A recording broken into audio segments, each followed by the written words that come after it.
Hello friends, welcome to WCTC Buldhana. आज आपण जे काही कस्टमर आहेत आपले ते कस्टमर मनी ऑर्डर कसे बुक करू शकतील ऑफिसमध्ये न येता सेल्फ सर्व्हिस जी आहे कस्टमर सर्व्हिस सेल्फ सर्व्हिस, तर त्या अनुषंगानं आपण लॉग इन करू. एक आपले कस्टमर आहेत, हे त्यांच्या मोबाईल नंबरने ते लॉग इन करतील.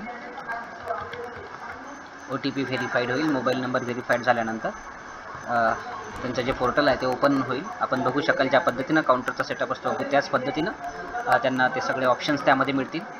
त्यामध्ये सेल्फ बुकिंग नावाचं एक ऑप्शन्स असेल. त्यानंतर डोमेस्टिक आर्टिकल बुकिंग, आणि इथं बाजूला आपण पाहू शकतो डोमेस्टिक मनी ऑर्डर्स.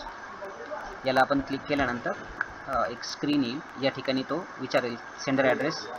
आपण या ठिकाणी आपला पिनकोड टाकायचा. ज्या ऑफिसमध्ये त्या गावामधनं आपण किंवा जो सेंडर ॲड्रेस आहे त्या अनुषंगानं पिनकोड आपण टाकला, या सिलेक्ट करायचं. त्यानंतर आपल्याला कोणाला पाठवायचं आहे. आता फॉर एक्झाम्पल मला हे यवतमाळला पैसे पाठवायचे आहेत, म्हणून मी यवतमाळचा पिनकोड टाकेल. माझ्या मुलाला पैसे पाठवायचे आहेत असं आपण कन्सिडर करू. तो शिक्षणासाठी यवतमाळला आहे असा सिनेरिओ. किती पैसे पाठवायचे आहेत? 5,000 रुपये समजा आपल्याला त्यांना पाठवायचे आहेत.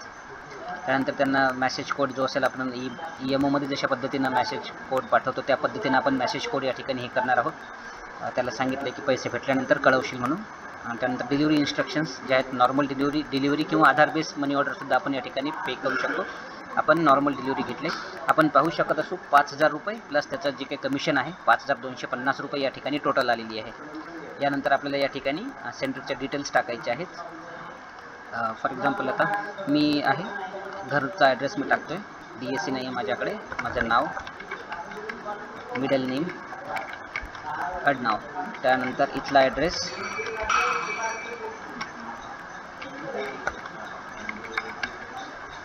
मोबाईल नंबर,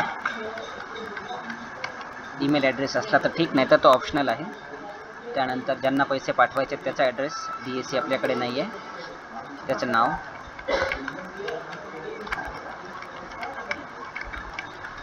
यामध्ये आपण पाहू शकतो त्याचा जो काही पत्ता आहे तो पत्ता आपल्याला टाकायचा आहे.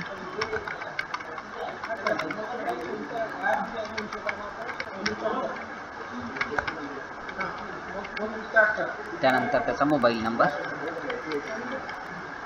ईमेल ॲड्रेस असेल तर ईमेल ॲड्रेस. यानंतर EMOमध्ये आपल्याला जे काही डिक्लेरेशन आहे काउंटरला, जरी तो आला तरी त्याला हे डिक्लेरेशन द्यायचं आहे की एका महिन्यामध्ये मी 25,000पेक्षा जास्त पैसे पाठवलेले नाही आहेत. अशा अनुषंगानं याला टिक करायचं आहे डिक्लेरेशनला, आणि आपण याला सबमिट बटनाला क्लिक करायचं आहे. सबमिट बटनाला आपण जसंही क्लिक करू त्यानंतर ती मनी ऑर्डर जी आहे ती बुक होईल.